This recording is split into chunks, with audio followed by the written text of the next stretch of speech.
Hello, gamer guys and girls, to the second episode of DC Radio. I'm General Skippy with my friend here, Trevo. Yeah. Hello.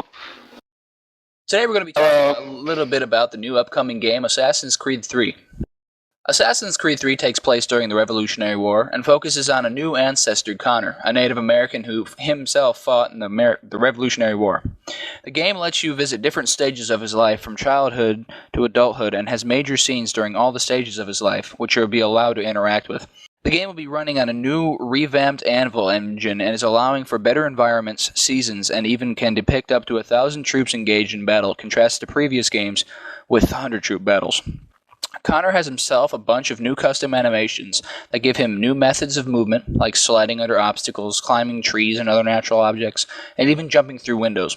This is a small bit of what Assassin's Creed has to offer, but I'm going to let Trevor take over with some more cool features. Alright, first thing I want to talk about is they added a new economy feature, where it's kind of like if you've ever played Red Dead Redemption, you know sometimes it'll say either they want you to go get a bear pelt from here, or get like a deer pelt, or whatever. You can get eagle feathers and something for a lot, but in Assassin's Creed, in the new one, they allow you to do kind of like the same thing, where you can hunt elks or bears, which are fun to fight, I've heard, or you can fight squirrels, small game, all that kind of stuff. And you can depending on the quality of the kill, you can get more value within the... What do you mean by quality of the kill? It depends on how you kill it. Like if you shoot it once in the head, or you shoot it like once in the thigh, or whatever.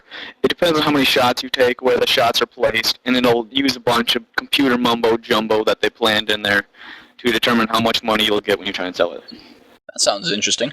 Yep. Also, they'll have more puzzles, kind of like the glyphs and the rifts that we had in all the other Assassin's Creeds. But this time, they will not be given to you by Subject 16. In fact, Ubisoft has not released anything saying where it's from. They've been saying tight-lipped about it. They won't say anything about it. So, also multiplayer is making a return. That's going to be fun. It's going to be kind of like Brotherhood, where you've got like the hunt this guy down, or team kind of fighting and everything like that.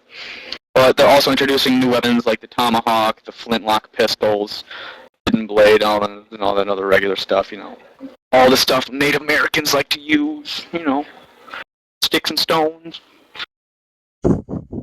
I heard that as some of the allies and cities that you could visit, like Boston and New York, I heard that one of the allies was going to be Benjamin Franklin. What do you know about that? Well, Benjamin Franklin, a little bit of a history lesson here.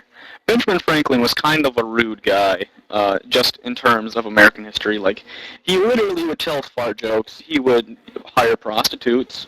He actually came to a meeting with other parts of the Senate. He came to a meeting wearing a bathrobe. So there you go. That's a fun little story. And in the campaign, he's going to be one of your allies. He's going to help you with quests and stuff.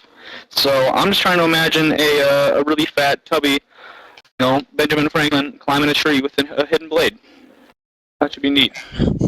It will be neat. Let me see here. Players can now actually dual-wield weapons. I haven't played the Assassin's Creed series. I don't know if you've ever been able to dual-wield in the game, but in this one you can dual-wield. While fighting and stealth, they've been completely overhauled with new features such as double counters, multiple takedowns, and chain kills.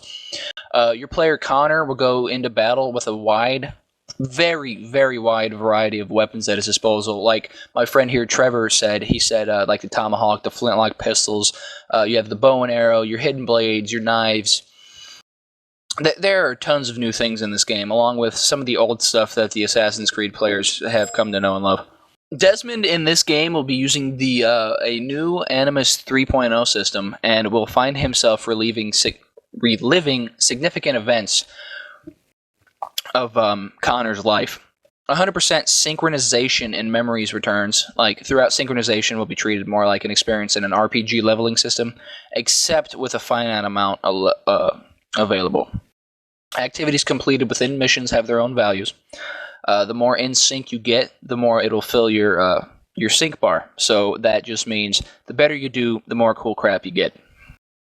Yeah, like how we're both just reading off the Assassin's Creed Wikipedia page right now. I totally love how you're ruining everything for me.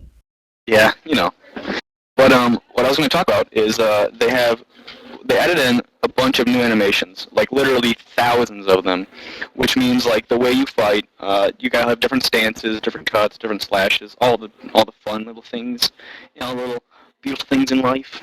Like the way you cut someone will be different than the last time. Like they have, they did, I don't know how many tests they did. They had all those Mobius suits, or whatever they're called. They wear like little white balls over their body. They did like thousands of these things and got new animations for all these different cuts. One of the cool things I personally think about it is the new equipment system they have. It's kind of like Fallout, where you can actually build onto your gear. You can take off weight from your armor, or you can add better attributes to your weapons or your pistol. I personally think that's cool. It reminds me a lot of like Fallout or Bethesda games. It's like a mix between Skyrim and ninjas. That would be a pretty freaking awesome game. But Skyrim ninjas. We're running out of time here, so Assassin's Creed 3 will be released October 30th, 2012. It will be rated M for mature, so kiddies under 17, you're going to have to ask your mommies and daddies for that. Oh, shucks. It'll come out for the Xbox 360, PS3, the PC, and the new Wii U system coming out. And that concludes this episode of DestinedCraft Radio. Thank you for tuning in, and we'll see you next week. Over and out. Okay, it's later. Bye. Okay, see you later.